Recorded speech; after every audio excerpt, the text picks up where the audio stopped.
The newer wave of shonen adaptations that opt for seasons instead of weekly releases has bought many titles, including the currently airing Kimetsu no Yaiba, or Demon Slayer, which was one that I hadn't even heard of until it released. One of the many series among the newcomers of Weekly Shonen Jump, it began serialization in February 2016. Written and illustrated by Gotoge Koyoharu, it follows the story of a humble, kind-hearted charcoal seller for one of Japan's many mountain villages that still stood at the beginning of the 20th century, by the name of Kamado Tanjiro. As the elder brother of a rather big family that, for reasons not entirely clear, is missing a father, he ends up becoming the main breadwinner.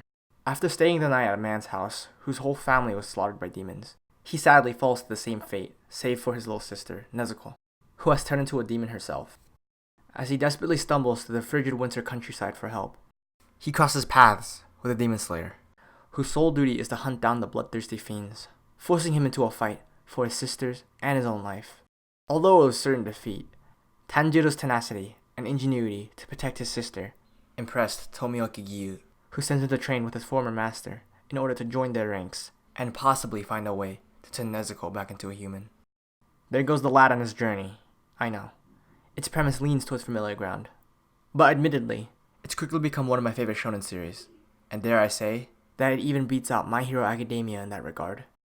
One of the first reasons that come to mind is the eternal good boy energy that radiates from my boy Tanjiro, but its source manages to stand out, in a brand of storytelling that's relied on the formula of breaking yourself till you make it. I think to understand Tanjiro's unique appeal as a protagonist, it's important to note the period he resides in. Even if the year isn't clear, the fact that it's the Taisho period is good enough if you want to get a picture of the world that surrounds him. For Japan, it's a time of rapid modernization in its infrastructure, government, culture, you name it. Cities like Tokyo, Kyoto, and Hiroshima were the centers of this transformation. But despite that, the majority of Japan would still live outside of urban areas. For those people, modernization hadn't changed much about the conditions, and so kept the lifestyle close to the parents or even grandparents. So bringing this crack house demographic work back to Kimetsu no Yaiba, what does this all mean for Tanjiro? Well, it's because he was a member of the Mura, or village, minding his own business with his family. Obviously, an idyllic image of pastoral life can't hide the truth that connections with people can suck and be really restrictive, but it was an inescapable part of village life, and our story as well. Even if death early on ended up being their fate, the idea of familial bonds is one that's central to Tanjiro's journey. Aside from the ultimate goal of turning Nezuko back, the fond memories with his family are his source of strength and ability to deeply empathize with the people he crosses paths with, be they human or demon. This country boy keeps them close because that's all he's really known before being thrust into the role of demon hunter. Of course, the story of Kimetsu no Yaiba wouldn't get very far until after he takes up the blade, but the fascinating part is how it's done for the sake of others. Now, my reach in shonen is a little limited, so if this is an overgeneralization, I apologize. But it seems to me that he strikes as a protagonist who wishes to save, as opposed to those seeking to achieve a dream, like being Hokage, the Pirate King, or just number one, so to speak. This isn't done to demean any other series, and there's definitely value in stories about staying true to yourself and your vision. I draw this contrast because these characters who hold strong moral convictions, usually those that keep their fellow person in mind, can have complex, emotional journeys of personal growth, just as raw and deep as those who mature to become the number one guy in their dreams. Keeping his deeply held values of honesty and empathy in mind, seeing that conflict with his duty of putting down those who used to be human, emphasizes a sense of desperation and agony in the various fights. Killing is an inescapable fact of Tanjiro's life now, and naturally many emotions well up in the process, but it seems like murderous intent isn't one of them. Even after everything that's happened, not to mention the consensus by many of his comrades, as well as official rules, his sincere concern and care for the demons he faces is something that's equally baffling and inspiring to me, but it also brings a nagging question.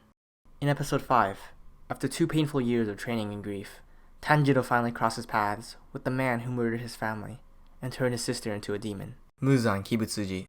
And in remembering the smell that accompanied the horrifying sight, he pledged to hunt Muzan down, even to the depths of hell.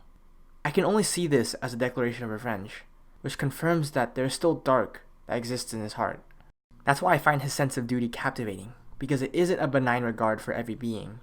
There's deep resentment, but it's met with equal amounts of empathy, because he carries the tragic burden of loss and human suffering that these demons were born from. but he was able to transform the swirling mass with streaks of piety that silently shine through and symbolize Tanjiro's active effort to become stronger, to become a protector. Well, I say protector, but he doesn't hold a monopoly on that title, because Nezuko herself has saved him on more than one occasion. If that's not impressive, then consider the fact that the same being that punted a demon's head straight into the field goal is also this ridiculously cute. Jokes aside, seeing Nezuko be an actual character that's able to compliment her older brother when she can't even speak is great. There is a dependency on Tanjiro, easy example being her aversion to sunlight, that's for sure. But her condition has always been hinted as unique when compared to the usual outcome. Getting the superhuman speed and strength out of the way, she also exhibits a healing ability that rivals even the top demons. All of those are impressive, definitely, but the one I've kept a keen eye on is how her humanity's been somewhat preserved despite the trauma.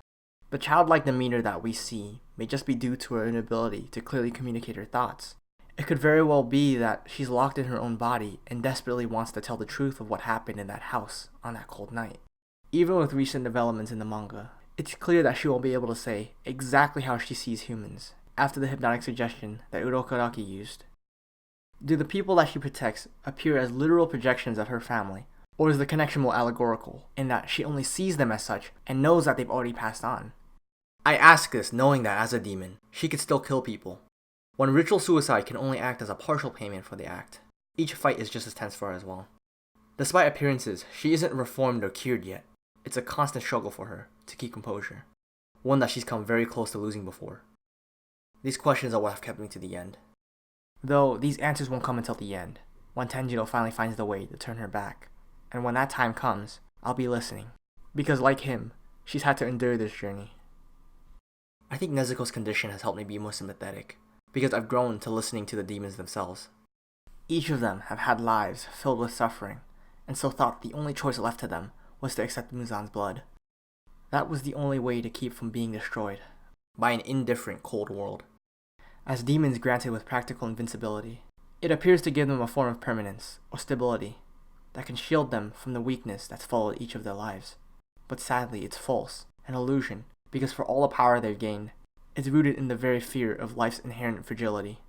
And so in that paradox, they really are tragic figures that understandably became unable to face mortality.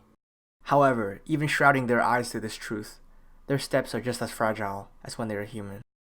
I don't mean the sun or the demon hunting cores though.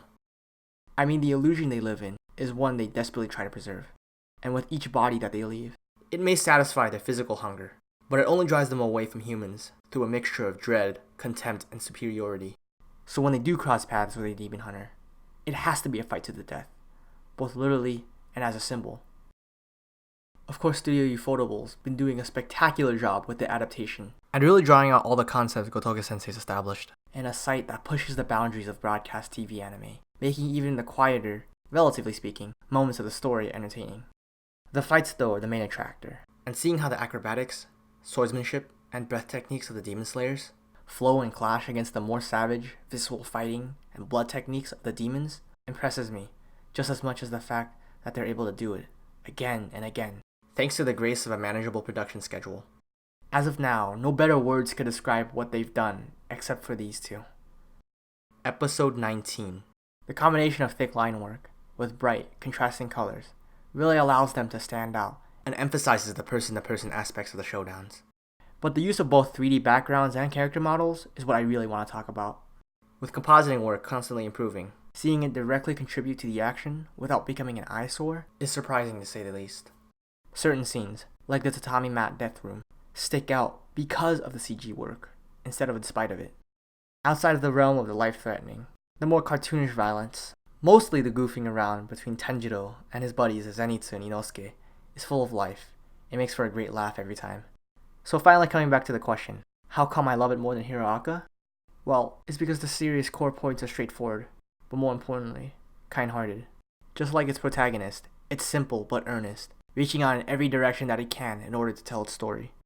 That very story belonging to Tanjiro and Nezuko, as they both fight, not only for answers, but for a way forward, side by side.